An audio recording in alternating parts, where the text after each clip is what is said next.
بسم اللہ الرحمن الرحیم نحمدہ و نصلی علی رسولہ الکریم بسم اللہ الرحمن الرحیم حسین جنت دباد شاہ حسین آل رسول لکھ لے دل دی تختی دے تخت اتے حسین دا کوئی اصول لکھ لے حسین زینب دی اکھ دا تارا حسین بھائی حسن دا پیارا حسین حیدر دے دل دا ٹکڑا حسین زہرا دا پھول لکھ لے زمین بدلے زمانہ بدلے ساکی بدلے میخانہ بدلے مگر نہ بدلے حسین حق تو وفا دا پڑھ کے اصول لکھ لے۔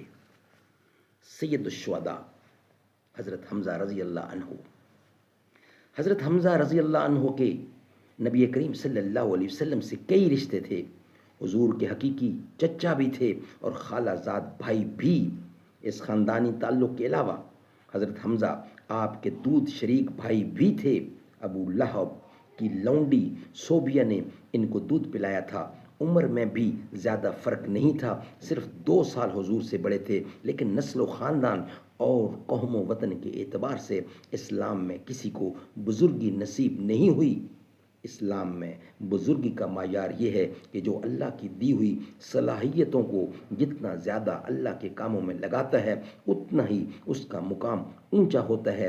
اللہ تعالیٰ نے حضرت حمزہ کو سپہ گری اور پہلوانی کا جوہر زیادہ سے زیادہ عطا فرمایا تھا۔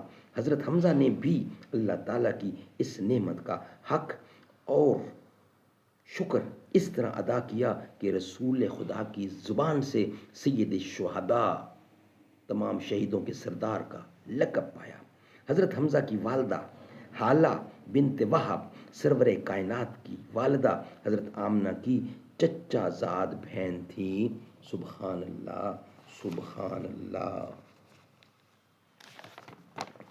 سنو اے لوگو تمہیں بتاؤں حسین سنیوں کی جان کیسا، کربلا کا حسین شہزادہ حسین جنتی جوان کیسا۔ حضرت حمزہ کو بچپن ہی سے پہلوانی اور سیر و شکار کا بڑا شوق تھا۔ تیر اور تلوار رات دن کا مشغلہ تھا۔ توحید کی آواز گھر ہی سے بلند ہوئی اور مکے کی گلیوں میں گونج گئی۔ 38 ہوش مند حضرات نے اسلام قبول کر لیا، لیکن انہیں سیر و شکار اور تیر و تلوار نے اتنی فرصت نہ دی کہ ادھر متوجہ ہوتے۔ اللہ تعالیٰ نے اسلام کی طرف عجیب طریقہ سے رہنمائی فرمائی۔ ایک دن شکار سے واپس آ رہے تھے، شہر میں داخل ہوئے، راستے میں لونڈی ملی۔ اس نے کہا کاش تھوڑی دیر پہلے تم آ جاتے تو اپنے بھتیجے محمد کا حال دیکھتے۔ وہ خانہ کعبہ میں اپنے مذہب کا وعظ کہہ رہے تھے کہ ابو جہل نے سخت گالیاں دیں اور بہت بری طرح ستایا، لیکن محمد نے کچھ جواب نہ دیا اور بے بسی کے ساتھ لوٹ آئے۔ یہ سننا تھا کہ خون نے جوش مارا اور تڑپ گیا اور تیزی کے ساتھ خانہ کعبہ کی طرف بڑھے۔ غصے سے اتنا بے تاب ہو رہے تھے کہ راستے میں ملنے والے دوستوں کی طرف بھی متوجہ نہ ہوئے۔ سیدھے خانہ کعبہ پہنچے۔ ابو جہل کو دیکھا، وہ اپنے اہالی و موالی کے درمیان وہاں موجود تھا۔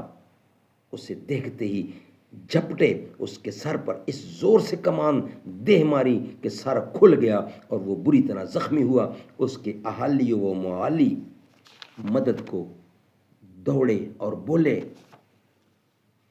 سبحان اللہ سبحان اللہ۔ ذرا تصور میں لاؤ اپنے وہ دوش نبوی کا پیارا منظر، پھر تمہیں یہ خبر ملے گی حسین مومن کی شان کیسا۔